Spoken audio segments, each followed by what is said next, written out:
the prime time of my life.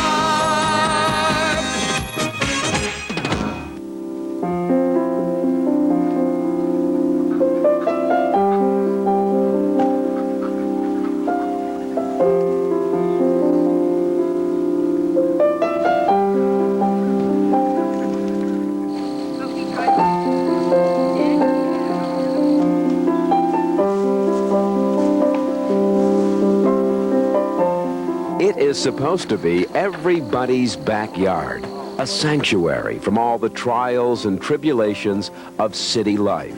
But nowadays, it is becoming a pressure cooker of conflict as more and more people develop different ways of blowing off steam in the green oasis that is Philadelphia's Fairmount Park. The change is clearly taking place from equestrians to bike riders, and then the walkers and joggers are just everywhere. We can't keep our horse off their bodies if they come too close. More people in Philadelphia use their park than people in other cities do. I also think that everyone doesn't know how to take care of it. Everyone doesn't think of it as his neighbor's yard, so that it gets used improperly a lot of the time. Philadelphia's Fairmount Park, one of the oldest and largest city parks in the nation, is a survivor of improper usage throughout its history. Story of survival, yes, I'd say so. The Fairmount Park is a park that, of course, runs throughout the entire city. There's East Park and West Park along the Schuylkill, then running up the Schuylkill up into the Wissahickon. But, of course, there's Pennypack and all the other myriad smaller parks throughout the city. So Fairmount Park is this huge area of the city that is covered by public land and administered by the Fairmount Park Commission. But these days, it is the Wissahickon section of the park that many people fear is being loved to death. The Wissahickon is the part that runs from the Schuylkill River up along Wissahickon Creek, starting down by Ridge Avenue, all the way up to Northwestern Avenue here within the city. So it's the Wissahickon section of Fairmount Park. And it is a small miracle that the section survived its early history, as explained by Susan Oyama, the exhibition curator here at the Library Company in Center City, Philadelphia. That is A rare book and research library founded by Ben Franklin in 1731.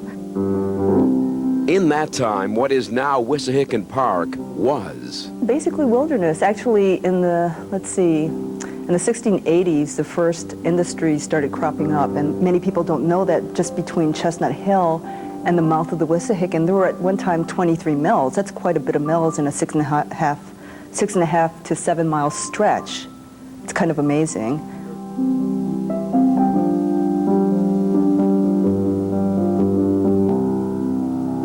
The artists came to record the beauty of the Wissahickon Valley with its stream and deep gorges, but they left out the mills, as well as the town that still captivates Sue Baldwin, an historian with the Fairmount Park Authority, who is standing here just above the Wissahickon Creek. We're in Rittenhouse Town, or what used to be Rittenhouse Town.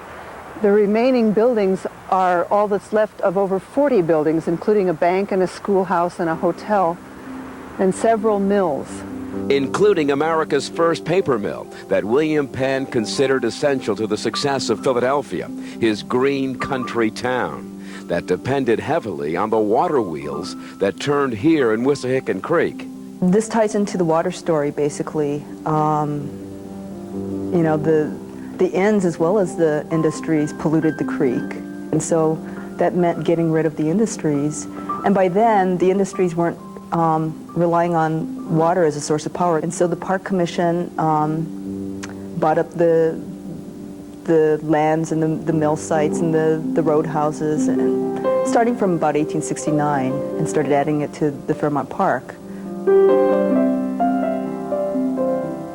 By the early 1800s, almost all traces of the Wissahickon's crucial role as the industrial heart of the American Revolution had vanished, and it was once again as green and clean as when William Penn first arrived in the late 1600s, making it a haven for horseback riders. They formed a volunteer organization called the Friends of the Wissahickon, whose mission it is to preserve and protect the Wissahickon, and whose current president is David Pope. As a matter of fact, much of the Wissahickon Valley exists as we see it now because of the Friends. Many of the trees that you see now that are mature were planted by the Friends. Much of the trash is removed by the Friends. The trails are repaired and rebuilt by the Friends. The Friends have been the leaseholders of Valley Green Inn for over 60 years now. So we've been here for a long time working with the Fairmount Park Commission to make Wissahickon Valley the kind of place that we all know and love. And the group was founded by... It's primarily a group of landowners on the edge of the Wissahickon who had a very special and personal interest in the Wissahickon. At that time, most of them were horse owners, equestrians. And so they used the Wissahickon primarily as their place to ride their horses. Many people in Chestnut Hill grew up playing in the Wissahickon. An interesting transformation has taken place now, however. The Wissahickon has become discovered by people from all over the city, not only all over the city, but all over the region, that come here not only for their horse riding, which is becoming less and less common, but walking, jogging, and increasingly mountain bike riding. Oh, those mountain bike riders. They're enough to give many a horseback rider apoplexy when they ride like this.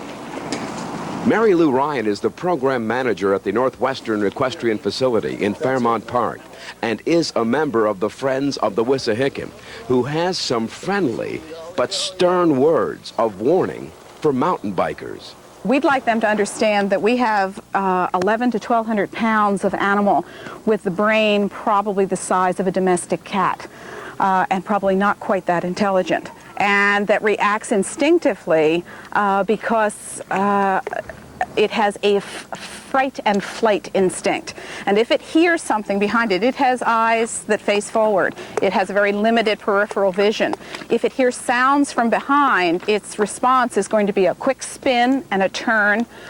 We'd like them to know that if they're coming up behind us, if they let us know they're coming, bicyclist coming behind you, that the horse then can hear it. I can know it before the horse hears it. His hearing is much more acute than mine, and so that I could be ready for any kind of a quick response by him. The fact that I can't keep him as still as they can keep their bike, and perhaps if we need to pass on a trail, it's easier and hopefully for them just to be able to pull their bike a little bit overside than it is for me to stay still and quiet while they pass. Passing on your right. Passing on the right. Thank you. Caution and courtesy can be lifesavers when it comes to horse and bike interactions. But also, dog owners should know that one short little moment, a horse could kick the brains out of their dog. And a horse can reach out a good 5 or 6 feet in any direction. If some of them think it's real cute to let the dog get real close to the horse, again, dogs and horses are not natural friends. Wolves and horses have always had a bad history, and we would certainly hate for anything bad to happen to their dogs, as well as we would hate for anything to happen bad to our horses and ourselves as a result of a confrontation. There is a leash law. Dogs should be on leashes, and they should be held in tightly as you pass a horse. dogs are easy to leash, and Fairmount Park guards are quick to levy heavy fines in the hundreds of dollars for dog owners who don't obey the law. But as for leashing in those mountain bike riders, David Perlman has a solution. He's on both sides. He's a member of the Friends of the Wissahickon and a dedicated mountain bike rider. And he hopes that riders will learn to leash in themselves. It's a great concern, especially for mountain bikers, because I think we're responsible to control our bikes and yield to other users. So it's a real concern. And what we're doing is we're trying to educate inexperienced bikers and teach them the rules of the road. However, he does believe that one of the rules of that road, a 7-mile-an-hour speed limit, in some respects is not a realistic speed limit. I think the main concern for a bike is the visibility down the length of the trail. If there's a long visibility, you could be going at a high speed and you'd be able to see somebody within enough distance so that you could stop safely. If the visibility is very limited or there's a blind corner, even 7 miles an hour could be dangerous. I think that people who don't mountain bike should try to understand that mountain biking is another way of experiencing the environment, a legitimate way of experiencing the environment, and it's an intensely aerobic sport in which you always have to be aware of the terrain, and you always have to be on your balance. Something like skiing, Nordic skiing, or maybe kayaking.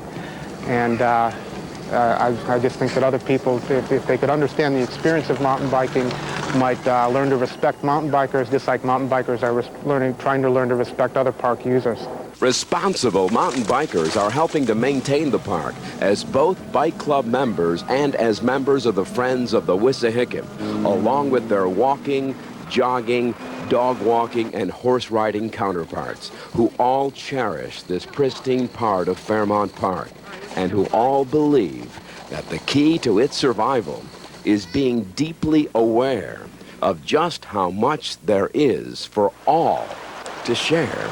I think it's an amazing story, it's an amazing history, and that not many people are aware of today. I think that it's important that we as citizens don't despair as we look at these wonderful park properties that we have in the city. The city is strapped, terribly strapped for funds.